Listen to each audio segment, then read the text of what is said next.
Garbage in and garbage out, classics NCERT solution हम लोग का हो रहा है, ठीक है। पूरा फोकस बोर्ड पे होना चाहिए। चलो क्वेश्चन करते हैं। चलो देखो आगे, which kind of garbage is not converted into compost by red worms, ठीक है। तो किस प्रकार का जो गार्बेज है वो कंपोस्ट में नहीं बदला जा सकता है रेड वॉर्म्स के द्वारा, ठीक है। रेड वॉर्म्स वही कीड़ा जो होता है, वर्मी कंपोस्टिंग का बात हो रहा है। Have you seen any other organism besides red worm in your pit, क्या आपने अपने गड्ढे में रेड वॉर्म के अलावा कुछ अलग ऑर्गेनिजम्स देखा है रेड वॉर्म के अलावा? अगर हाँ तो try to find out their names, उनका नाम आप पता करें। ड्रॉ पिक्चर्स ऑफ देम, उनका पिक्चर जो है ड्रॉ करें, ठीक है। तो पिक्चर हम अभी ड्रॉ कर देंगे अगले स्लाइड में। तो देखो पहला का कुछ आंसर क्या होगा, the garbage which contains pieces of cloth, broken glass, aluminum wrappers, polythene bags, nails, broken toys and old shoes cannot be converted into compost by red worm, ठीक है। तो वैसा गार्बेज जिसमें कपड़ा का टुकड़ा है, टूटा हुआ शीशा है, कांच है, ग्लास है, एल्यूमिनियम रैपर है, एल्यूमिनियम का जो है फॉयल वगैरह है, पॉलीथीन बैग है, नेल्स यानी नाखून वगैरह है, टूटा हुआ जो खिलौना होता है वो है, पुराना शूज़ है, तो इन सब चीज़ों को कंपोस्ट में नहीं बदला जा सकता है रेड वॉर्म्स के द्वारा, ठीक है।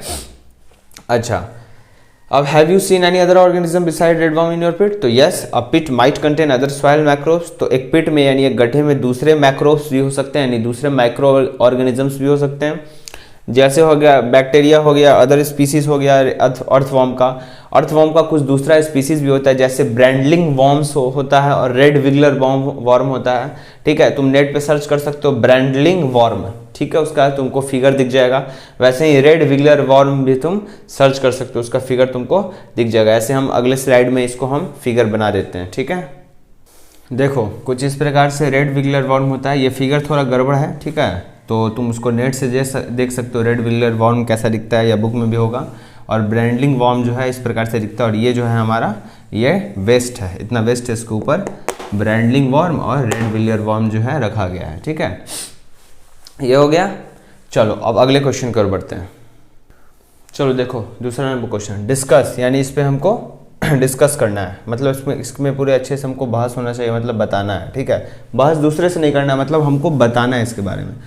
इस garbage disposal the responsibility only of the government, क्या कचड़ों को डिस्पोज करना, मतलब जो भी गार्बेज हमारे घर से निकलता है, हॉस्पिटल से निकलता है, जो भी हमारे सराउंडिंग में जो भी गार्बेज है, क्या वो केवल गवर्नमेंट का रिस्पॉन्सिबिलिटी है कि उसको वो डिस्पोज करे, उसको ठिकाने लगाए?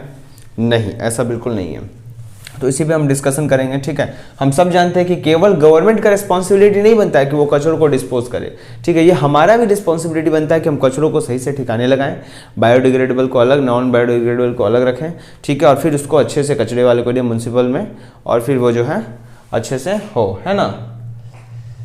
तो proper disposal of garbage should be a concern of every citizen, ठीक है। अच्छे से डिस्पोजल हो गार्बेज का, ये हर एक नागरिक का जो है कर्तव्य होना चाहिए, and not just of the government, केवल सरकार का ही ये जिम्मेदारी नहीं होना चाहिए। A lot of waste is generated from homes, offices, schools, hospitals etcetera, it includes food waste, ठीक है। तो बहुत सारा जो वेस्ट निकलता है वो घर से निकलता है, ऑफिस से, स्कूल से, हॉस्पिटल से, और इसमें फूड वेस्ट होता है, पेपर होता है, प्लास्टिक होता है, ग्लास होता है, मेटल होता है, एटसेट्रा, बहुत सारी चीजें होते हैं।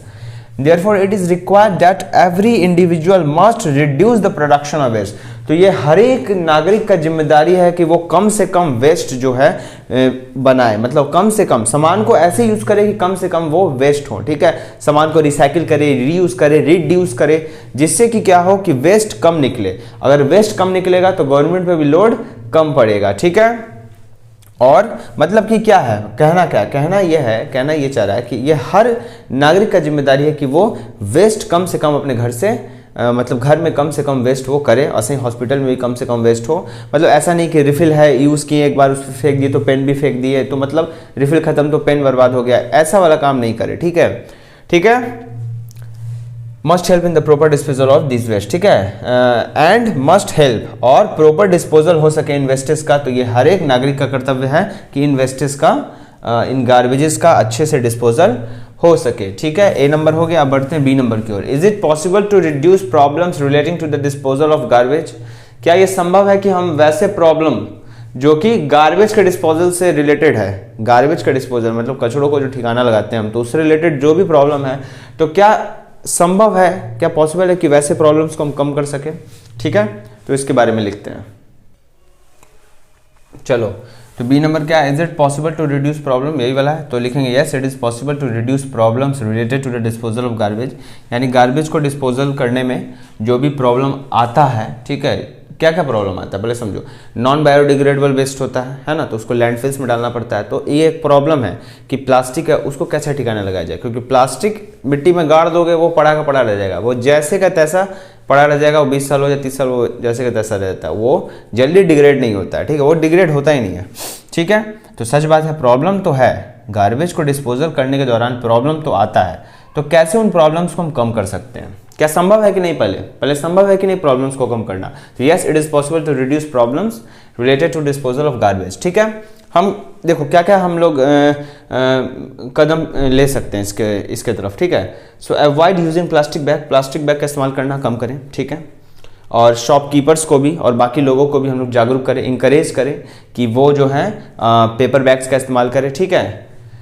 और जो कपड़ा का जो बैग होता है उसका इस्तेमाल करें, ठीक है। सेव पेपर को सेव करें, है ना, जैसे रोबोट में कहता है सेव बर्ड्स, है ना, कहता है, तो वैसे ही हम लोग क्या बोलेंगे, सेव पेपर, है ना, सेव पेपर। तो कैसे save paper, use both sides of paper two right, ठीक है। तो पेपर के दोनों तरफ पहला बात लिखें, ठीक है। अब ऐसा नहीं कि एक लाइन यहाँ लिखे दूसरा लाइन वहाँ लिखे, वैसा नहीं करें, दोनों तरफ लिखें, ठीक है। और उन पेपर्स को फिर रिसाइकिल भी हम लोग कर सकें, कुछ अलग आइटम बना ले न्यूज़पेपर वगैरह का भी, ठीक है, ओल्ड पेपर्स न्यूज़पेपर का, ठीक है। Use separated bins for recyclable and non recyclable waste, ठीक है। तो अलग अलग बीन्स रखें, अलग अलग डस्टबिन रखें, रिसाइक्लेबल वेस्ट के लिए और नॉन रिसाइक्लेबल वेस्ट के लिए, यानी वैसा वेस्ट जिसको रिसाइकिल नहीं किया जा सकता है तो उसको अलग डस्टबिन में रखेंगे, और वैसा वेस्ट जिसको रिसाइकिल किया जा सकता है उसको अलग डस्टबिन में रखेंगे, ठीक है। 4 नंबर है kitchen waste that includes fruits and vegetable peels, waste food, tea leaves etcetera can be used to make manure, ठीक है। सो किचन का जो वेस्ट होता है उसको वैसे ही नहीं फेंक दें, ठीक है, ऐसे ही उसको फेंक दिए जमीन में, वैसा नहीं करें, उसका इस्तेमाल करें, क्योंकि ऐसे ही अगर हम लोग मान के चलो फेंक देंगे तो वो फिर प्रॉब्लम होगा। तो उसका इस्तेमाल करें क्या चीज़ के लिए, ऐसे तो जो कचरा लेने आता है तो उसको वो देखते हो सूखा कचरा और गीला कचरा दोनों रहता है, सूखा कचरा वो अलग रखता है, गीला कचरा अलग रखता है, गीला कचरा से वो क्या करता है, खाद बना लेता है ना। सो किचन का जो वेस्ट है तो जैसे फ्रूट्स और वेजिटेबल्स का पील हो गया, यानी फल या फिर सब्जी का छिलका हो गया, ठीक है। वेस्ट फूड हो गया, यानी जो भी फूड जो बच चुका है, लेफ्ट ओवर फूड है, बच गया है, ख़राब हो गया है, जूठा है, वो सब, टी लिव्स चाय पत्ती हो गया, इन सब चीज़ों को हम क्या बना ले, मैन्योर बना ले, ठीक है। इन सब चीज़ों को कंपोस्टिंग करके बताए थे, मैन्योर बना ले, खाद बना ले, और फिर उसको मिट्टी में मिलाएं जहाँ पे प्लांट है, और उससे क्या होगा, प्लांट को न्यूट्रिएंट्स मिलेगा और प्लांट ग्रोथ करेगा, ठीक है। क्वेश्चन नंबर 2 हो गया। क्वेश्चन नंबर 3 की ओर बढ़ते हैं। देखो क्वेश्चन नंबर 3 क्या कहता है, what do you do with left over food at home. तो अगर घर में आपका खाना बच चुका है तो आप उसका क्या कीजिएगा, तो हम लिख सकते हैं left over food can be converted into manure bye the method of composting. देख लेते हैं क्या कहता है, हाँ यही कर रहा है कि लेफ्ट ओवर फूड जो है उसको हम कन्वर्ट कर देंगे मैन्योर में by the method of composting के मेथड से, ठीक है। As manure is important for plant growth and soil fertility. तो हम जानते हैं कि मैन्योर जो है वो प्लांट के ग्रोथ के लिए और सॉइल के फर्टिलिटी के लिए इंपॉर्टेंट होता है, ठीक है। क्वेश्चन नंबर 2 कहता है if you and your friends are given the choice of eating in a plastic plate और banana leaf platter at a party, which one would you prefer and why. तो अगर आप और आपके दोस्त एक पार्टी में गए हैं, आपके फ्रेंड का बर्थडे है, ठीक है, तो आप वहाँ पे आप गए हैं और आपको खाना खाने के लिए दिया जा रहा है, एक है प्लास्टिक का पत्तल भी है सजा हुआ और एक केला का पत्तल भी है, ठीक है। और तो आप कौन सा प्रेफर कीजिएगा, आप कौन सा किस चॉइस की तरफ आप बढ़िएगा, क्या आप केले के पत्ते में खाइएगा खाना या फिर आप प्लास्टिक प्लेट में खाइएगा, ठीक है। तो कायदे से क्या होना चाहिए, नियम क्या कहता है, नियम तो ये कहता है कि हमें बनाना लीफ प्लेटर में ही खाना चाहिए, ठीक है। और हम लोग शौक के लिए क्या करते हैं, प्लास्टिक प्लेट में खाते हैं, जो कि एक गलत बात है, ठीक है। तो हमें केला के पत्ता में खाना चाहिए, ठीक है। इसका क्या कारण है, और ये भी पूछा है क्यों। तो हम तो भाई बनाना लीफ प्लेटर में खाएंगे, ठीक, और हमें खाना भी चाहिए उसी में, क्यों। कारण ये है कि बनाना लीफ प्लेटर जो है, यानी केला का जो पत्ता है, जब वो जूठा हो गया, मतलब उसको खाना वगैरह हम खा ली उस पर, वो ऐसे बच गया, तो वो जो वेस्ट है वो कौन सा है, जो बनाना लीफ प्लेटर है वो क्या बन गया, वो बायोडिग्रेडेबल है, बन गया क्या, वो तो बायोडिग्रेडेबल है ना। सो बायोडिग्रेडेबल वेस्ट है तो उसको मैन्योर के रूप में भी इस्तेमाल कर सकते हैं, मैन्योर बनाने के रूप में। और वो अगर उसको ऐसे जमीन में ऐसे फेंक भी देते हैं तो वो नुकसान इन्वायरमेंट को नहीं करेगा। मान लो इधर हम फेंक दिए, ठीक है, मान लो मिट्टी तरफ, इस तरफ मिट्टी तरफ फेंक दिया बनाना लीफ प्लेटर, तो वो प्रॉब्लम नहीं करेगा, क्योंकि वो अल्टीमेटली डिग्रेड हो जाएगा माइक्रो ऑर्गेनिजम्स के वो एक्शन के द्वारा, ठीक है। तो वो प्रॉब्लम नहीं करेगा, ठीक है। और चूंकि बनाना लीफ प्लैटर एक बायोडिग्रेडेबल वेस्ट है, एक बायोडिग्रेडेबल सब्सटेंस है, तो ये इन्वायरमेंट को नुकसान भी नहीं पहुंचाएगा, ठीक है। तो हम लिख सकते हैं I would prefer to eat in a banana leaf platter rather eating in a plastic one, because banana leaf platter is a biodegradable substance and it will not harm the environment. Also it can also be used as an ingredient for making manure, ठीक है।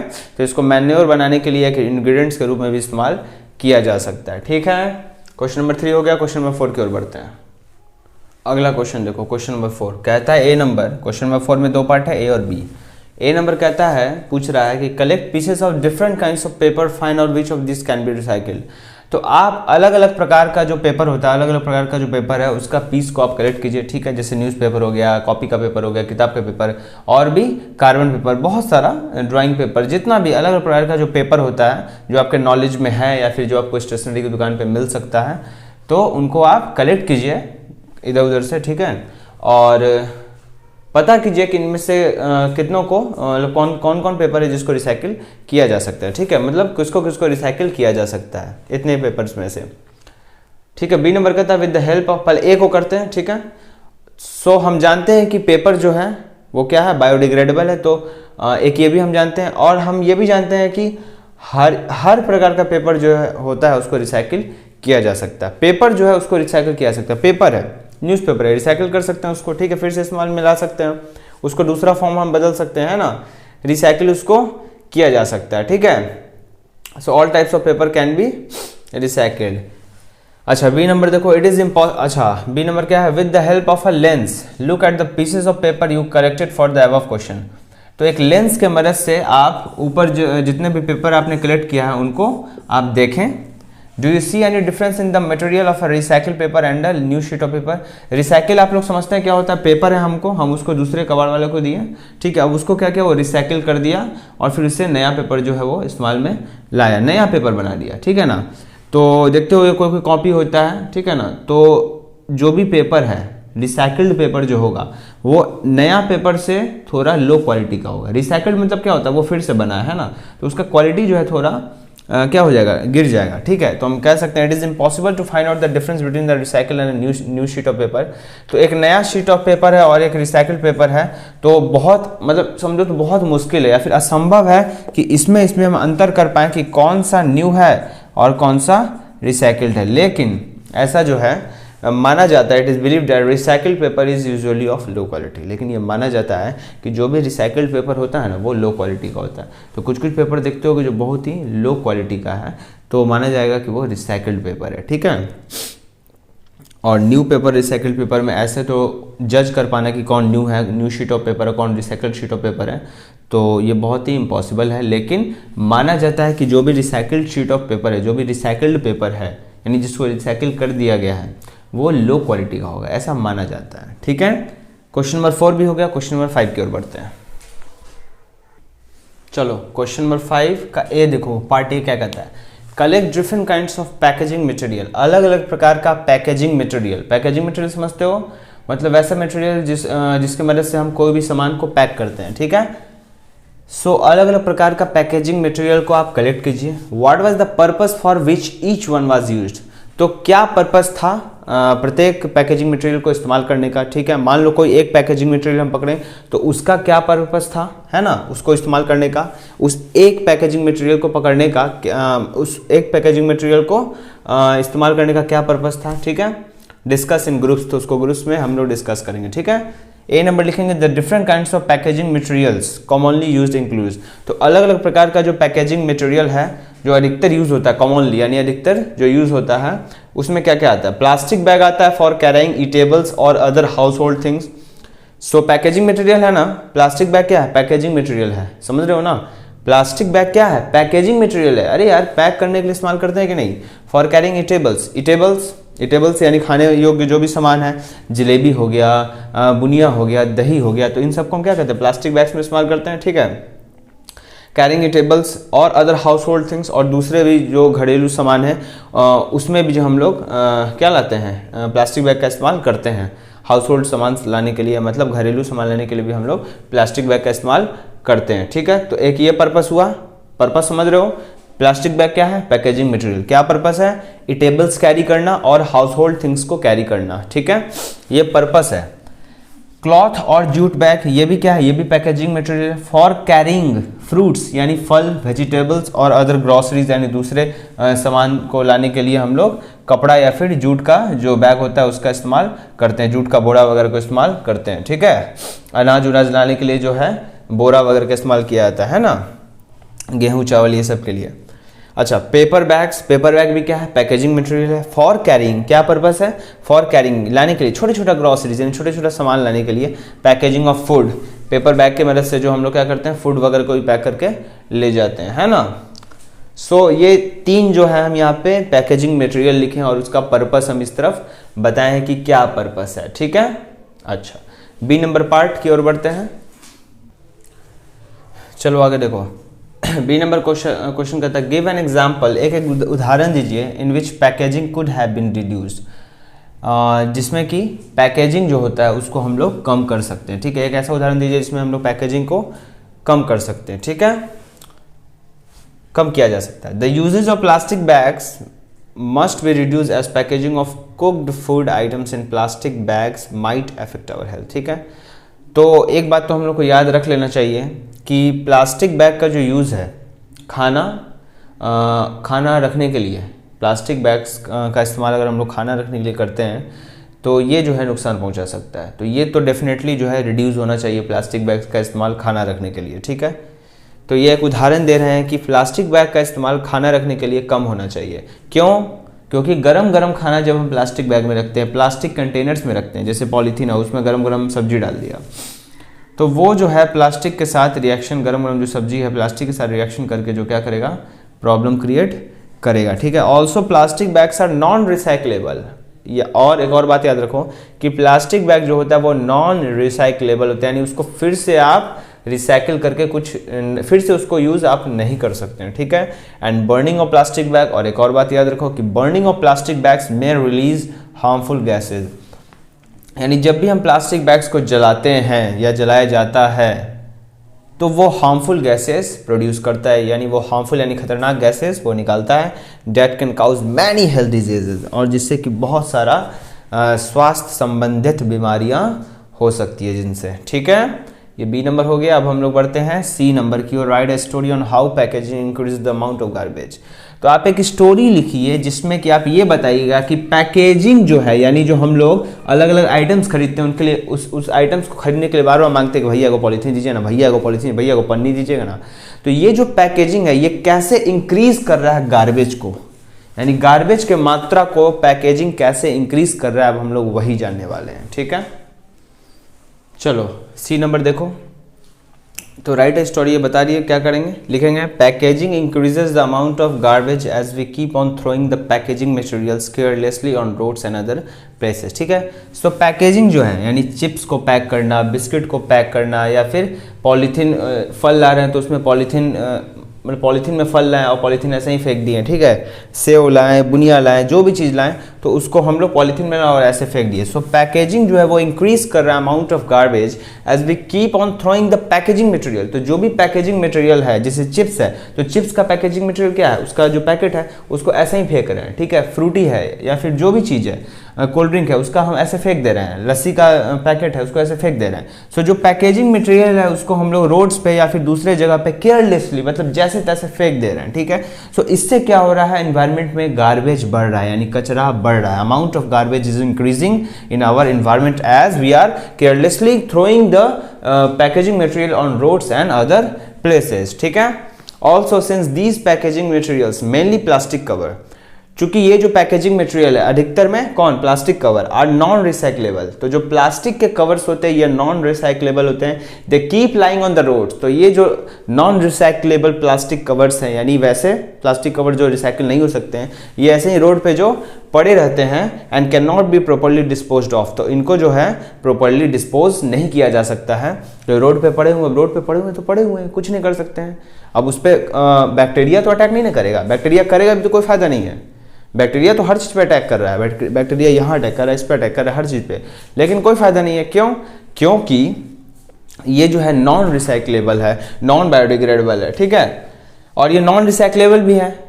Non biodegradable वाला हम चीज़ बता रही है। तो non recyclable क्या होता है? मतलब इसको फिर से इस्तेमाल नहीं कर सकते हैं, यानी रोड पे अगर हमको पॉलीथीन पड़ा है तो उसको उठा के हम लोग फिर से इस्तेमाल नहीं कर सकते, वो बेकार हो गया, ठीक है। तो वो हो गया नॉन रिसाइक्लेबल। और हम जो बैक्टीरिया वाला फंक्शन बोले ना कि बैक्टीरिया फंक्शन करेगा तो कोई फायदा नहीं होगा, वो होता है नॉन बायोडिग्रेडेबिलिटी, ठीक है, मतलब नॉन बायोडिग्रेडेबल है, ठीक है। Sometimes they get into drains, और कभी कभी क्या होता है, यही जो पैकेजिंग मटेरियल है जैसे प्लास्टिक कवर्स, ये नाला में चल जाते हैं, सीवर सिस्टम में घुस जाते हैं। सीवर सिस्टम समझते हो ना, जो भी गंदा पानी होता है निकासी का, मतलब जो भी नाला का जो निकासी होता है गंदा पानी का, सीवर सिस्टम उसको कहते हैं, और उनको ब्लॉक कर देते हैं, जिससे कि बहुत ज़्यादा प्रॉब्लम होता है। इसलिए इधर उधर पानी जो है बिखरते रहता है रोड पर, ठीक है। कुछ प्लास्टिक मटेरियल जाके फंस जाता है सिस्टम में, पाइप में, ठीक है। क्वेश्चन नंबर 5 भी हो गया। क्वेश्चन नंबर 6 की ओर बढ़ते हैं।